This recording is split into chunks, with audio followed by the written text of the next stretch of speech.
Muy buenas tardes, gracias por estar nuevamente un miércoles más, una semana más en este tiempo de discipulado, tiempo que vamos a compartir de la palabra del Señor. Y el tema que en esta tarde nos va a ocupar está escrito en Mateo capítulo 4, desde el versículo 18 al 25 es el pasaje que vamos a considerar, y vamos a tomar el versículo 19 que dice, versículo 19, entonces, que dice: le dijo Jesús, venid en pos de mí y os haré pescadores de hombres. Pero primero voy a leer el hecho, lo que pasó, por qué Jesús dijo esto, y voy a leer desde el versículo 18 al 25, que dice: mientras Jesús caminaba junto al lago de Galilea, vio a dos hermanos, y quiero situarles en esta ocasión, que continúa de lo que hablamos el miércoles pasado, acerca de que Jesús comenzó a predicar de este reino de Dios, del reino de los cielos que se había acercado, donde dijo: arrepiéntanse porque el reino de los cielos se ha acercado, ¿no? Este hecho continúa a esa narración del evangelista Mateo, y dice entonces: vio a dos hermanos, Simón, llamado Pedro, y Andrés, que estaban echando la red al agua porque eran pescadores. Jesús le dijo: sígueme y os haré de ustedes pescadores de hombres. Versículo 19. Ellos entonces, dejando al instante las redes, le siguieron, y un poco más adelante Jesús vio a otros dos hermanos, Jacobo y Juan, hijos de Zebedeo, quienes estaban en la barca junto a su padre y remendaban sus redes. Jesús los llamó, y ellos, dejando al instante la barca y a su padre, le siguieron. Jesús recorría toda Galilea, enseñaba en la sinagoga de ellos y predicaba el evangelio del reino, y sanaba toda enfermedad y toda dolencia en el pueblo. Su fama se difundió por toda Siria, así que le llevaron a todos los que tenían dolencias, a todos los enfermos, a los que sufrían diversas enfermedades y tormentos, y a los endemoniados, lunáticos y paralíticos, y los sanó. Y lo seguía mucha gente de Galilea, de Decápolis, de Jerusalén, de Judea y del otro lado del Jordán. Esta es la situación, Esta es la situación, y vamos a considerar entonces el versículo 19. Nos va a ocupar este llamado del Señor Jesús a este grupo de gente, a estos cuatro pescadores. Jesús les dijo: síganme y yo haré de ustedes pescadores de hombres. Ir en pos, ir en pos, venid en pos de mí. Ir en pos significa seguir, ir detrás de un ideal. Otra definición también significa perseguir una meta.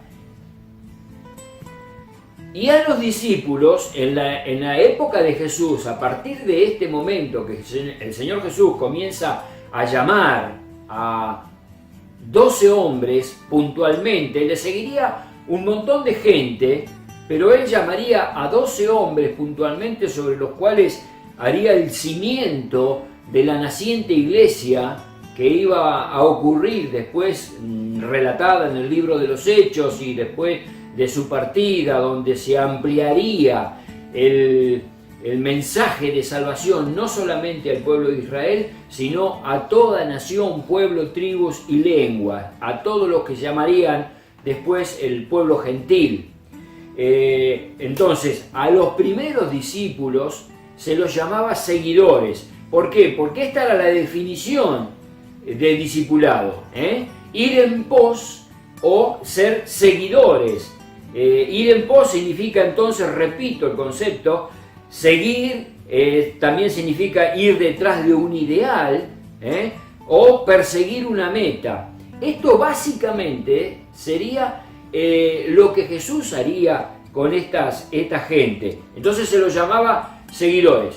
A los discípulos de Juan el Bautista, ellos eran seguidores de Juan el Bautista, y así se levantarían a través del tiempo. Algunos se quedarían registrados en la Biblia, otros no. Hombres que arrastrarían tras sí grupos de gente grandes, grupos de gente, y que esta gente se serían llamados discípulos o seguidores en este caso de Jesús, ¿no? Después de la partida de Jesús al cielo y ante el crecimiento inminente de la iglesia, se les comenzó a llamar cristianos, ya no seguidores solamente, sino también cristianos. Lo dice en Hechos capítulo 11, versículo 26. Y a los discípulos se les llamó cristianos por primera vez en Antioquía. Que esto no es nada más y nada menos que ser seguidores de Jesús. Entonces, cristiano, ¿vos sos un cristiano? Sí, soy cristiano. Pero no sos cristiano porque sos no sos un animal. ¿Me explico? ¿Se entiende lo que quiero decir? O sea, está el concepto en la sociedad de que cristiano es todo ser humano. No, cristiano no es todo ser humano. Cristiano es un seguidor de Cristo. Esta es la definición. Ir en pos. Para esto lo llamó Jesús a esta gente. Vengan en pos de mí. Síganme. Síganme. Entonces, ahora son cristianos, que significa exactamente lo mismo. Ser seguidores de Jesús. Ser representantes de Jesús. Ser cristiano, ir en pos de Jesús, significa ser representante de Jesús. Porque Jesús físicamente se iba a ir de la tierra. ¿Quiénes quedarían? Esta gente a los cuales Jesús llamaba. Vengan en pos de mí, síganme. Ser representante de aquel que físicamente ya no iban a estar. Eran los embajadores de Jesús en este mundo, en esta tierra. Eran la imagen de Jesús. Y Jesús tenía que formar su imagen en la vida de estas personas. Entonces necesitaba que estén con Él, que sean sus seguidores, que sean sus discípulos. Imagen de Jesús. Iban a ser la gloria de Jesús. Y no nos olvidemos que Jesús va a venir a buscar una iglesia gloriosa, que no tenga mancha ni arruga ni cosa semejante. Una iglesia gloriosa. En 2 Corintios capítulo 4, versículo 6, dice lo siguiente. Porque Dios, que mandó que de las tinieblas resplandeciese la luz, es el que resplandeció en nuestros corazones, para iluminación del conocimiento de la gloria de Dios en la faz de Jesucristo. Dios resplandeció en nuestros corazones, y el propósito de Jesús, ya desde el comienzo, ¿se acuerdan que el miércoles pasado dijimos que este imperio, este reino de los cielos, comenzaría de una forma muy humilde, muy pobre, el rey naciendo en un pesebre, y así comenzaría despacito, y Jesús comienza su ministerio predicando el evangelio del reino solo, y luego comienza a llamar a dos, y luego llama a dos más, y luego sigue llamando hasta conformar el núcleo de los que él llamaría los 12 apóstoles, ¿no? Lo que la Biblia llamaría los 12 apóstoles, los que ellos serían en realidad los representantes, serían, y esto por extensión, cada uno de nosotros es igual. El propósito es que la gloria de Jesús se manifieste en nuestras vidas, que nosotros podamos representar ante el mundo su majestad. 2 Corintios capítulo 8, versículo 23, dice así.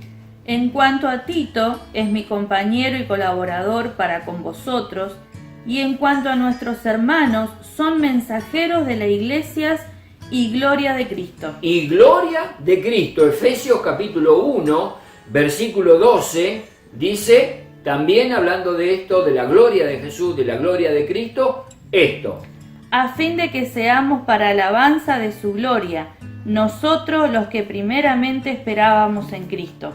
Que seamos para alabanza de su gloria. Es el propósito de la iglesia, es profundo esto, el propósito de la iglesia, de Jesús, de formar la iglesia, este reino de los cielos, que se iría a expander como un imperio por todo el mundo, por toda nación, por todo pueblo, por toda tribu, por toda lengua, se iría a expander miles y miles y miles y miles de salvados a través de los tiempos a partir de Jesús y hasta la venida de Cristo que venga a buscar a su iglesia. Una gran multitud, la cual nadie podía contar, vestido de ropas blancas y con palmas en la mano y en la presencia del Cordero. Todos estos, nosotros incluidos, tenemos la responsabilidad de ser el reflejo de la imagen de su Hijo, el reflejo de la gloria. Vengan en pos de mí, síganme, había que formar, y os haré, dijo Jesús.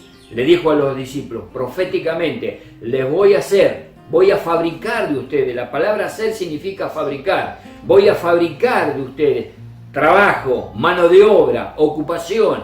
Ahí estaba el Maestro Jesús, no solamente queriendo ganar seguidores, queriendo ganar adeptos a su voluntad, sino gente que les representara realmente ante toda nación.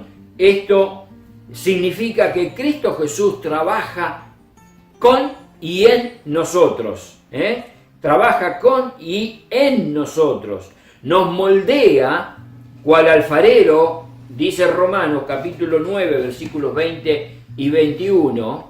Mas antes, oh hombre, ¿quién eres tú para que alterques con Dios? ¿Dirá el vaso de barro al que lo formó, ¿por qué me has hecho así? ¿O tiene potestad el alfarero sobre el barro, para hacer de la misma masa un vaso para honra y otro para deshonra? Él es el alfarero, nosotros el barro, y estamos sobre la rueda, y Él nos está moldeando, Él nos está formando, y nosotros tenemos que ser dóciles a eso, porque miren, cuando Él nos forma y nosotros no quedamos como Él nos formó, nos vuelve a romper y nos vuelve a formar otra vez. Y eso de romper quiere decir que nos vuelve a trabajar, vuelve a hacernos barro, vuelve a hacernos arcilla y vuelve a formarnos como Él quiere formarnos, en definitiva. Y también es que si de pronto Él nos formó de una manera y dice, no, yo no quiero que seas así, no por resistencia nuestra, sino porque en definitiva Él quiere utilizarnos para otra cosa, va a moldearnos para también eso. Si de pronto nos hizo una vasija y después quiere hacernos un jarrón, nos va a hacer jarrón. Él tiene la supremacía sobre nuestra vida, Él tiene la autoridad, Él tiene el dominio, tiene el poder sobre nosotros y nos va a hacer como Él quiera hacernos a nosotros. Él también es el platero, ¿saben ustedes? Una vez escuché la definición no la definición, sino el trabajo del platero y realmente me llegó, porque es así lo que pasa con nosotros y Jesús. Dice que el platero funde la plata y la deja en el fuego a la plata, y la deja que se derrita la plata, y ¿cuándo es el momento en que el platero dice, acá la plata está justa para ser sacada del fuego? Es cuando el platero puede ver su propia cara reflejada en la plata. Y esto me emocionó, porque el platero es Jesús y Él tiene que ver su propia cara reflejada en nuestras vidas. Nosotros, cual plata fundida, tenemos que reflejar solamente la gloria de Jesús, no la gloria nuestra. No buscamos nuestra propia gloria, no buscamos que nos alaben a nosotros, no buscamos que nuestra vida sea una vida grande. Nosotros, Juan el Bautista decía, yo soy nada más y nada menos una voz de uno que clama en el desierto. Una voz. Cuando le preguntaron, ¿quién sos vos? ¿Sos un profeta? ¿Sos Elías? ¿Quién sos? ¿Quién sos? Decinos quién sos. Dice, yo soy simplemente una voz de uno que clama en el desierto. Nada más que eso.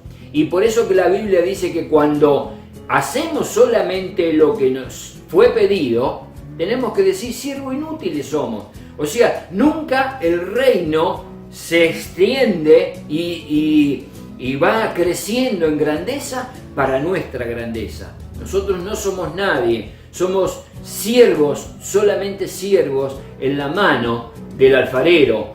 Somos barro, somos arcilla, somos la plata que estamos en el crisol, que estamos en el fuego, que estamos ahí, y no nos va a sacar el platero, no nos va a sacar Jesús de ese lugar hasta que Él no logre reflejar su cara en nosotros, su imagen en nuestra vida, su gloria en nuestra vida. Este es el punto. Hasta que este punto no sea una realidad, el platero nos va a tener ahí. Efesios capítulo 4, versículo 11. Y él mismo constituyó a unos apóstoles, a otros profetas, a otros evangelistas y a otros pastores y maestros.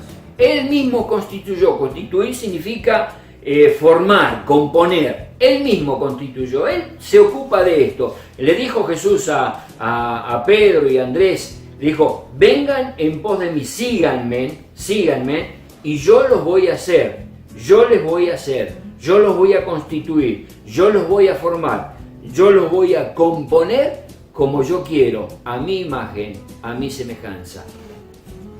Y le sigue diciendo, entonces, os haré, le dice, pescadores de hombres.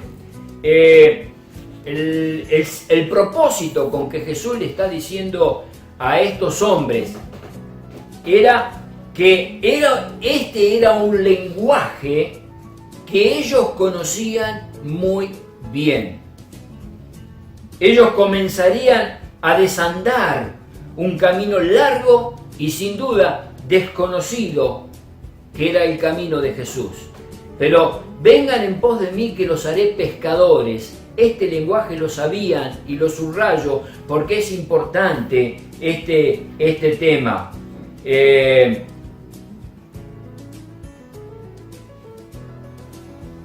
Jesús no le podría decir a Pedro, por ejemplo, apacienta mis ovejas, porque este tema lo conocería Pedro después de 3 años y medio. Jesús no le podía decir a Pedro en ese momento cuando le dice, vengan en pos de mí, no le podía decir, sobre esta roca yo te voy a hacer, Pedro, una roca, y sobre esta roca edificaré mi iglesia, porque ellos eran especialistas como pescadores de la arena y el agua, no de la roca. Jesús no le podía decir, ustedes van a ser llamados apóstoles, porque este título deberían... ellos debían haber estado y salido con Jesús 3 años y medio. Ellos debían haber visto, oído, aprendido todas las enseñanzas de Jesús para que después, cuando Jesús se vaya, ellos sean llamados apóstoles. Y era una de las condiciones, es bíblicamente una de las condiciones para que una persona sea llamada apóstol. Mire lo que dice capítulo 1, versículo 21 al 25 de Hechos. Es necesario, pues, que de estos hombres que han estado junto con nosotros todo el tiempo que el Señor Jesús entraba y salía entre nosotros, comenzando desde el bautismo de Juan hasta el día en que entre nosotros fue recibido arriba, uno se ha hecho testigo con nosotros de su resurrección. Y señalaron a 2, a José, llamado Barsabás, que tenía por sobrenombre Justo, y a Matías. Y orando dijeron, tú, Señor, que conoces los corazones de todos, muestra cuál de estos 2 has escogido, para que tome la parte de este ministerio y apostolado, de que cayó Judas por transgresión para irse a su propio lugar. Entonces, esto vendría con el aprendizaje y experiencia. Yo tenía que entrar y salir, que significa estar a full time, tiempo completo con el Señor Jesús, porque era poco el tiempo, 3 años y medio, y ellos tenían que aprender. Ellos tenían entonces que desandar un largo y desconocido camino, ese camino llamado Jesús, pero sin duda sería un camino muy intenso, de amplias avenidas de pronto, o caminos de una sola mano, de pronto, o de picadas en medio de bosques y montañas. Esto alegóricamente lo que significaría el camino de Jesús, ¿no? Distintas situaciones, distintos lugares donde debían recorrer. Pero lo que sí era cierto que ellos, para seguir a una persona totalmente desconocida, que se les presenta en un momento de trabajo, ellos estaban trabajando ahí, Jesús les dice, vengan en pos de mí, para que ellos dejen todas las cosas, era necesario que se sientan atrapados por el mensaje que estaban escuchando. Por eso que Jesús le toma esta parábola, esta alegoría, otra vez, ahí está Jesús, la primera alegoría, la primera parábola de su ministerio. Vengan en pos de mí que los haré pescadores de hombre. Dice Juan capítulo 10, versículo 6, esto. Esta alegoría les dijo Jesús, pero ellos no entendieron qué era lo que les decía. 16, 25 y 29. Estas cosas os he hablado en alegoría. La hora viene cuando ya no os hablaré por alegorías, sino que claramente os anunciaré acerca del Padre. Le dijeron sus discípulos, he aquí ahora hablas claramente y ninguna alegoría dices. Les costaba a los discípulos la forma de predicar de Jesús, la forma de tener parábolas, de alegoría, parábolas, ¿no? Cosas que él utilizaba. En este caso, pescadores, para ellos era conocido, repito, el tema, ser pescadores, porque ellos eran profesionales en este tema, pero un lenguaje desconocido que no lo podían entender, no lo podían entender, porque ser pescador era una cosa, pero ser pescadores de hombre, nunca se había escuchado esto, ¿no? De seres humanos, así que al principio no lo podían entender, La formación de este reino de los cielos, del cual Jesús predicaba, y de lo que también hablaba en la profecía de Isaías, ¿se acuerdan? La profecía de Isaías del reino, ¿no? La profecía de Daniel y la profecía del ángel Gabriel cuando nació Jesús. El reino de los cielos se ha acercado, Esta profecía se iba empezando a cumplir, aunque ellos no lo entendían al mensaje que Jesús le estaba transmitiendo, pero era importante que ellos lo aceptaran por fe. Y esto tiene una enseñanza para cada uno de nosotros, porque aunque no entendamos todas las cosas, ¿sí? A vos que me estás mirando, te quiero compartir que aunque no entendamos todas las cosas que están escritas en la Biblia, pero las tenemos que aceptar por fe.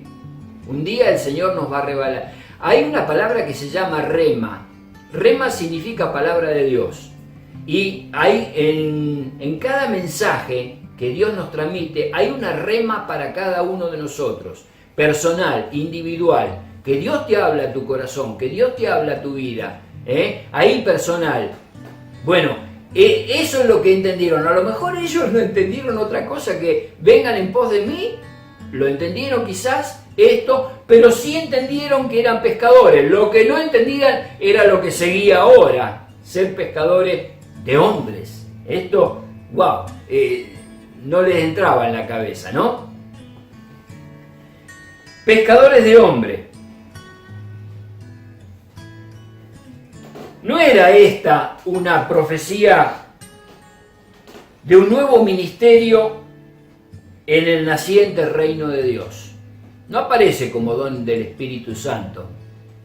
Lo hemos leído en Efesios capítulo 4, donde dice que Él constituyó a unos apóstoles, a otros profetas, a otros evangelistas, a otros maestros, a otros pastores. ¿No sería el ser pescador de hombres como un ministerio puntual en la iglesia, naciente, en el reino de los cielos? Sino que sí sería una actividad de la cual todos nosotros estaríamos involucrados. Todos, sin excepción de ninguno.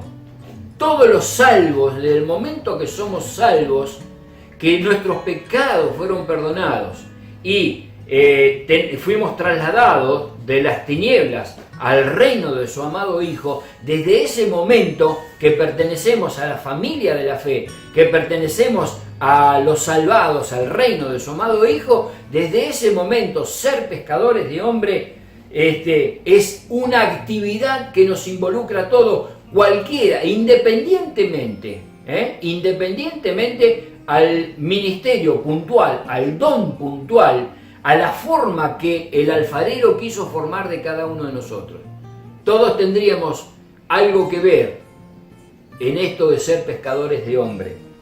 Todos tendríamos algo que ver. Todos tenemos que dar testimonio de Cristo, de las grandes cosas que Él hizo de nosotros.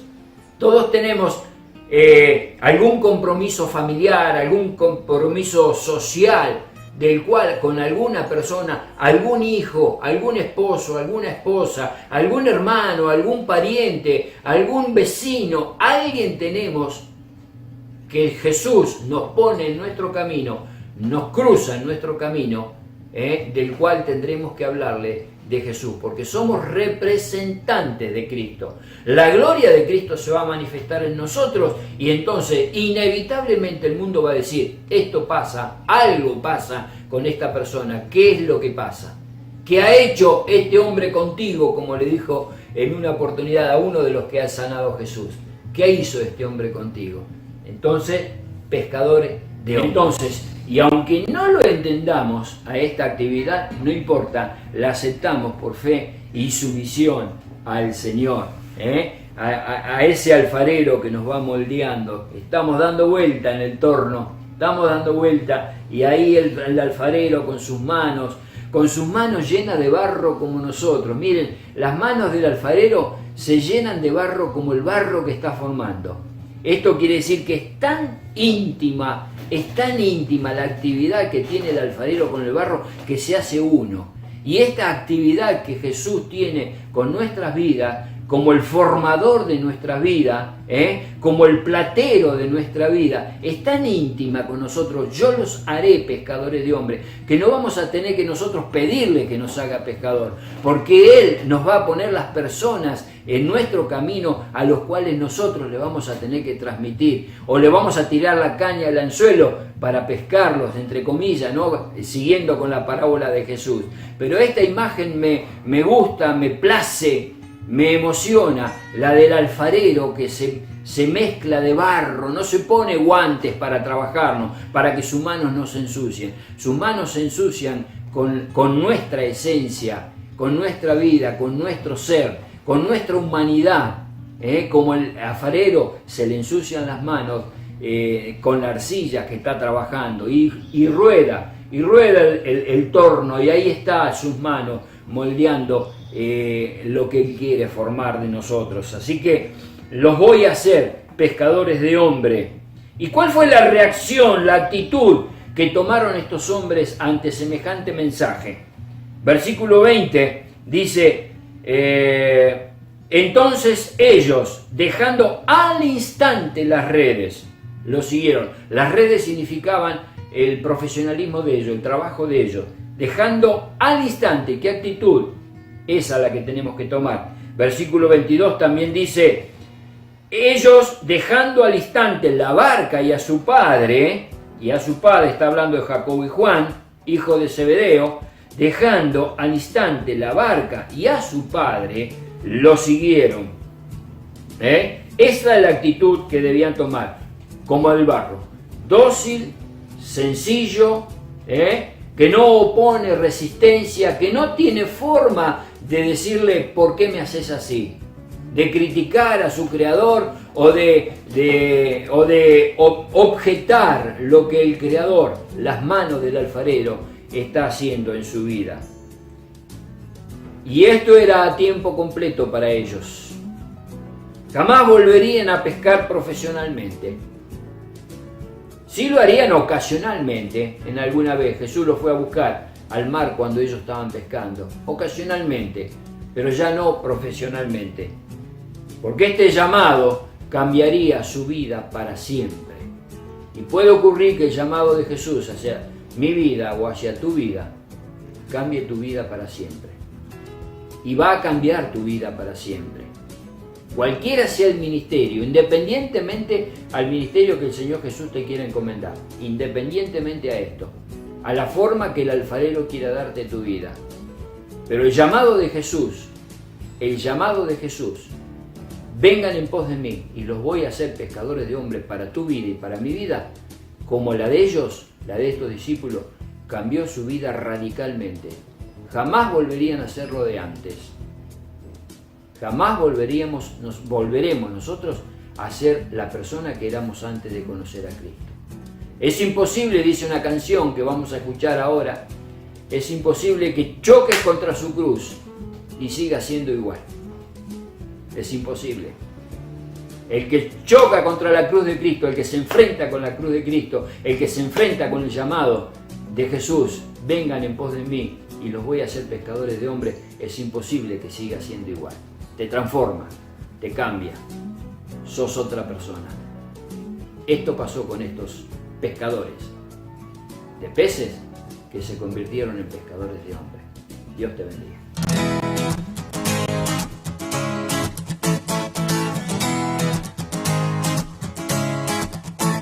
Sin querer me perdí por el mundo, terminé dando tumbos sin rumbo de aquí para allá, viviendo todo a mi manera. Me creí mi propia mentira diciendo que todo era risa, que no me dolía, que solo podía y soy fuerte. Me encontré con tu amor y todo lo que pensaba que era yo se acabó. Tu luz alumbró mis penas, me encontré con tu amor, pagaste por mi condena y ahora yo no soy yo. Esta vida es tuya entera, es imposible chocarse contra tu cruz y seguir siendo igual. Tú lo cambias todo, todo. Es imposible encontrarse con tu amor y volver para atrás. Si ahí empieza todo, todo.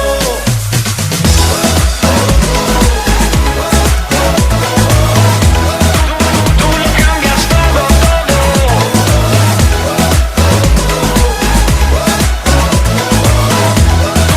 Tú lo cambias todo, todo. Ahora yo no concibo mi vida sin vivir para darte alegría y contarle a la gente lo bueno que eres. En ti tengo el amigo que siempre busqué, mi vida es mejor desde que te encontré. No puedo cambiar lo que das por riqueza y placeres. Me encontré con tu amor y todo lo que pensaba que era yo se acabó. Tu luz alumbró mis penas, me encontré con tu amor, pagaste por mi condena y ahora yo no soy yo. Esta vida es tuya entera, es imposible chocarse contra tu cruz y seguir siendo igual. Tú lo cambias todo, todo. Es imposible encontrarse con tu amor y volver para atrás. Si ahí empieza todo, todo.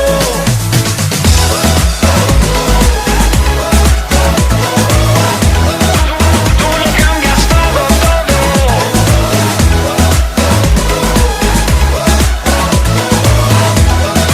Tú lo cambias todo, todo. Es imposible no cambiar. Yo conocí la verdad y entendí lo que hiciste por amor a mí. Es imposible continuar, caminar de la misma manera de ayer y alejado de ti. Me encontré con tu amor y todo lo que pensaba que era yo se acabó. Tu luz alumbró mis penas, me encontré con tu amor, pagaste por mi condena y ahora yo no soy yo. Esta vida es tuya entera.